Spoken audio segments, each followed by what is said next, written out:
Hello everyone. तो आज अपन इस वीडियो में देखेंगे कि अपर लिम्ब सेक्शन में कौन सा टॉपिक तुम्हें पढ़ना है एग्ज़ाम के लिए। क्योंकि देखो ये एमबीबीएस है, यहाँ पर सारा टॉपिक तुम पढ़ नहीं सकते हो, ठीक है।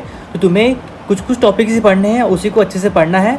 तो आज का पूरा वीडियो अपर लिम्ब के बारे में होगा, ठीक है। अगर लंबा हो जाएगा वीडियो तो अपन 2 पार्ट में डिवाइड कर देंगे वीडियो को, ठीक है। चलिए, तो देखो फर्स्ट चैप्टर होता है इंट्रोडक्शन ऑफ अपर लिम्ब। ये चैप्टर हमको नहीं पढ़ना है, ठीक है। ये नहीं पढ़ना है अपन को। बोन्स जो होता है वो वाइवा में पूछता है, ठीक है।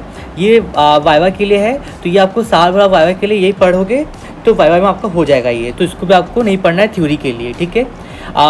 चैप्टर 3 पढ़ना है, पेक्टोरिज्म पढ़ना है। चैप्टर 4 पढ़ना है, एक्जिला। चैप्टर 5 पढ़ना है, back of the body and scapular region. Chapter 6 पढ़ना है, शोल्डर जॉइंट।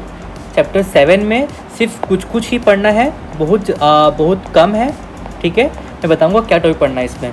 चैप्टर 8 पढ़ना है, 9 पढ़ना है। 10 भी आपका नहीं पढ़ना है, मैं बताऊंगा क्या पढ़ना है। ये भी आपका बहुत कम है, ठीक है। और 11 पढ़ना है, और 12 पढ़ना है, और 13 पढ़ना है, और 14 से आपका थोरैक्स चालू हो जाता है, ठीक है। तो हम स्टार्ट करते हैं कि क्या क्या हमें हर चैप्टर्स में क्या क्या पढ़ना है हमें।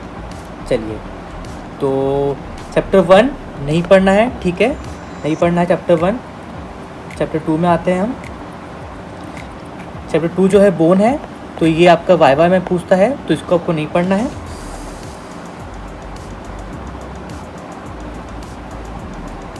और वाइवा के लिए बता देता हूँ कौन सा बोन इंपॉर्टेंट है, तो आप वही पढ़ना, ठीक है। क्लेविकल, ठीक है। वाइवा में क्लेविकल रखा रहता है, लेकिन इस क्लेविकल को आप प्लीज़ मत उठाना, क्योंकि क्लेविकल जो है बहुत ही इजी बोन माना जाता है। जिससे एग्जामिनर को लगता है कि बच्चा पढ़ के नहीं आया है, इसलिए सबसे इजी बोन क्लेविकल उठा रहा है। उससे अच्छा आप क्या बोलते हैं, स्कैपुला पढ़ना और स्कैपुला उठाना, क्योंकि स्कैपुला ईजी भी है। कहाँ गया स्कैपुला? एक मिनट। क्लेविकल,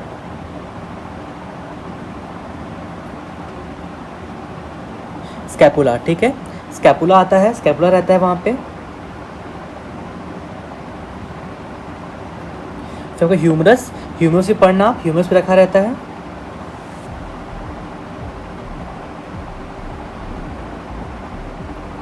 रेडियस रखा रहता है, बट अगर आपका ह्यूमरस, क्लेविकल और स्कैपुला हो गया है तो आपको रेडियस उतना इम्पोर्टेंट नहीं है, पर रेडियस पढ़ लेना, ठीक है।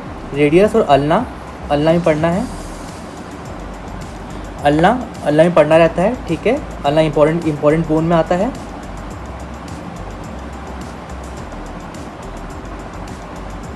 मेटाकार्पल बोन नहीं पढ़ना होता, ठीक है, इसको मत पढ़ना। फैलेंजेस मत पढ़ना, आपका हो गया, ठीक है, बोन हो गया। अब आते हैं पेक्टोरल रीजन में, कि पेक्टोरल रीजन में क्या क्या टॉपिक्स इंपॉर्टेंट है, वही आपको पढ़ना है बस, ठीक है। मैं आपको बताऊंगा डायग्राम कौन सा पढ़ना है और क्या क्या टॉपिक्स पढ़ना है। तो ये नहीं पढ़ना है, सरफेस लैमंग नहीं पढ़ना है, लाइन ऑफ नहीं पढ़ना है। मसल्स में आते हैं। देखो मसल्स में बहुत सारे मसल्स हैं। सबसे मेन है आपका पेक्टोरिस मेजर, उसका पढ़ना है। मेजर का ओरिजिन कहाँ होता है, ठीक है। आपको डायग्राम में ये डायग्राम पढ़ना है, ठीक है। और उसका इंसर्ट कहाँ होता है वो पढ़ना है। ये डायग्राम प्रैक्टिस कर लेना। न सप्लाई क्या होता है उसका, और उसका एक्शन क्या होता है, ठीक है। अब पेक्टोरिस माइनर जो कि इजी है, अब सब पार्ट है पेक्टोरिस मेजर का, उसका पढ़ लेना। ये उसको डायग्राम प्रैक्टिस कर लेना। सब क्लेवर्स नहीं पढ़ना होता है, ठीक है। सेटिस एंटीरियर पढ़ना होता है। अब आते हैं आपका ये हो गया, ठीक है। अब आते हैं फेसिया। इस टॉपिक में इंपॉर्टेंट क्या है, ये इंपॉर्टेंट है, क्लेविपेट्रोल फेशिया, ठीक है। इसका इंपॉर्टेंट है, इसका डायग्राम में ये वाला डायग्राम बनाना, ये डायग्राम बनाना और ये डायग्राम बनाना, ठीक है। अगर एग्जाम आता है तो 3 डायग्राम बनाना, उसके बाद में फिर लिखना होता है, अब आपकी मर्जी है, ठीक है। Breast is the most important topic आपके एनाट के लिए भी और आपके सर्जरी सब्जेक्ट के लिए भी, ठीक है। ब्रेस्ट में क्या क्या पढ़ना है आपको, कि ब्रेस्ट लोकेट कहाँ रहता है, उसका शेप कैसा, एक्सटेंड कैसा है। हाँ, ये वाला इंपॉर्टेंट टॉपिक है, ये वाला स्ट्रक्चर पियर्सिंग द क्लेविपेट्रोल फेशिया, ठीक है। 4 स्ट्रक्चर रहते हैं, ठीक है, तो आपको याद होना चाहिए। ये डायग्राम बनाना, ये डायग्राम बनाना, ये बनाना, ठीक है। उसके रिलेशन क्या है वो पढ़ना आप।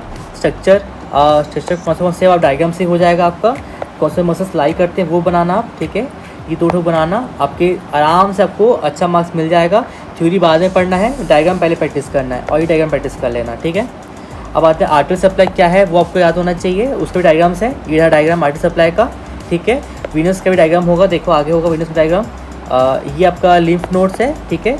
लिम्फ नोड्स आता है, ये आपका मोड ट्रांसमिशन है। अब वीनस का डायग्राम नहीं दिया, कोई बात नहीं। और आता है नर्व सप्लाई, ठीक है, वो पढ़ना है आपको। और लिम्फेटिक ड्रेनेज पढ़ना है, ठीक है। ब्रेस्ट जो है वो काफ़ी बड़ा टॉपिक्स में आता है। 15 मार्क्स में आपका ब्रेस्ट आएगा, ठीक है, आना होगा तो।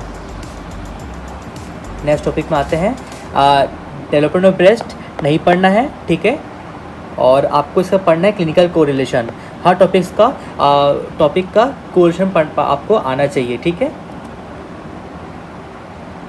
अब फिर आपका चैप्टर ख़त्म हो गया, ठीक है। अगले वीडियो के ऊपर पढ़ेंगे एक्जिला में क्या क्या पढ़ना है आप।